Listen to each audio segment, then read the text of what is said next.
So what if you're an artist who loves to travel and backpack? Well, in this video, I'm going to give you some advice and tips based on my experience traveling the world to 50 countries and spending a lot of time exploring those countries, revisiting a number, and living quite an interesting life, let's say, for over a decade as a traveling artist. So, where to start? As an artist, traveling to many is quite an exciting thing. You get to meet new people, explore new landscapes and horizons, go on your own adventure as an individual, grow as a person in all ways that you can. And of course, you get to practice your art wherever you go and meet other artists wherever you go.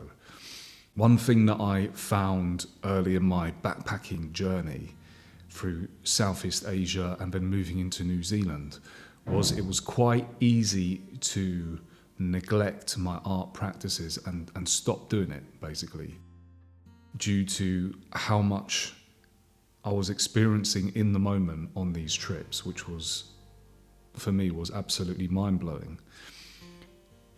But there were times where I wouldn't draw or paint for weeks, and this wasn't good. I think this wasn't good, because it meant that I had to keep going back and restarting any momentum that I'd built previously.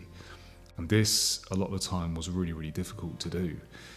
It felt like I had to go through a process of returning to the basics in order to get warmed up and get into the flow of drawing and painting again.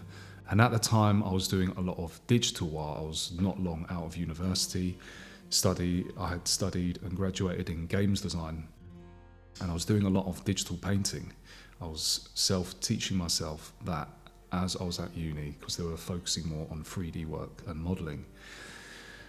So I went through periods of not practicing and losing my skills and my ability, and I felt terrible. If you're an artist, a creative person, you probably know what I'm talking about. If you don't practice your skills and you don't put them into effect, for me, even on a daily basis, it can really affect how I feel as a person. I feel like art gives me life and energy that I can get in other places, being out in nature, being out in the sun, exploring new places. But there's something there that maybe it's the developmental aspect of it, that you're doing something, you're building your skills, you're learning more about yourself, you're pushing yourself. It's a difficult task compared to just exploring around the world and backpacking and being a free spirit.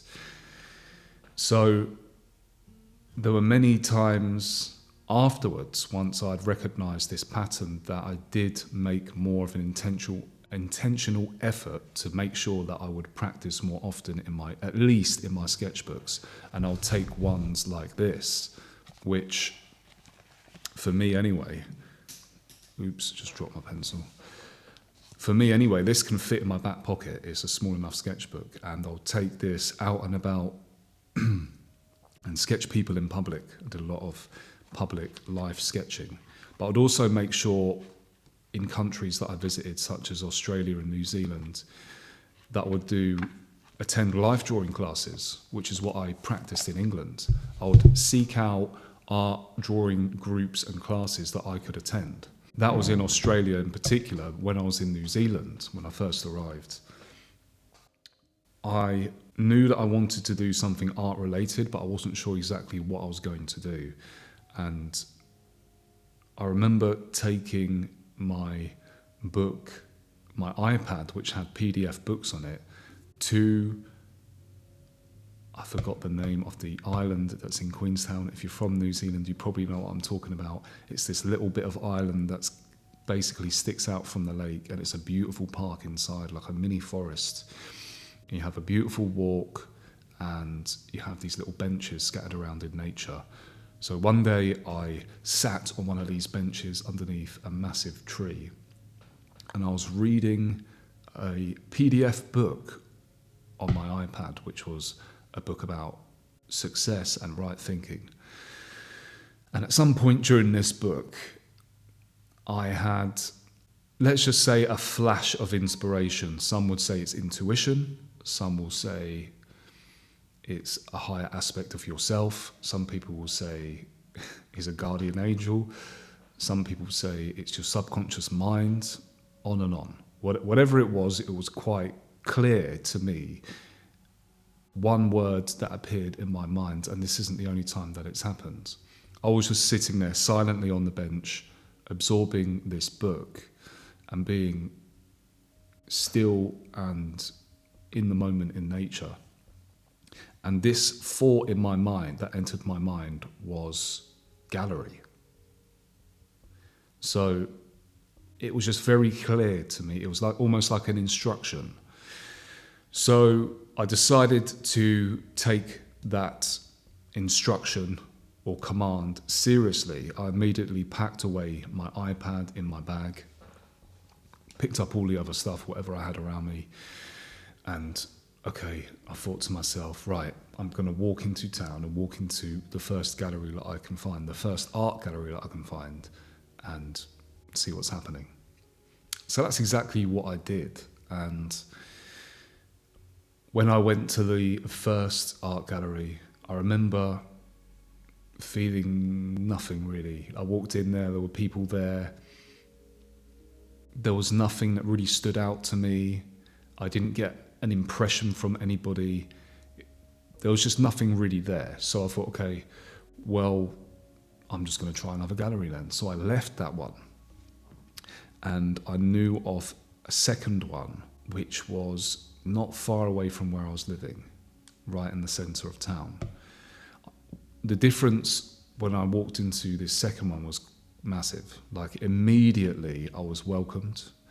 The people that came up to me were very warm and kind, and they wanted to show me around. They wanted to talk to me. They were interested.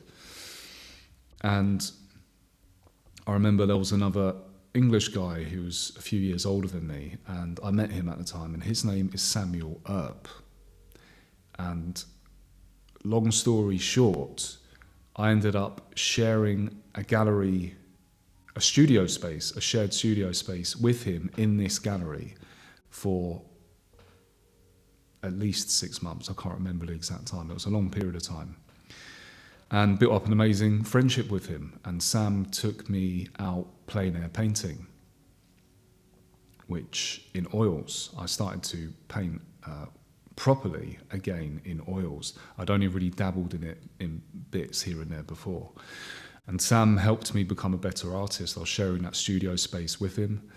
And then there were other senior artists in there who were lovely, who I sort of saw as a bit of a family as well.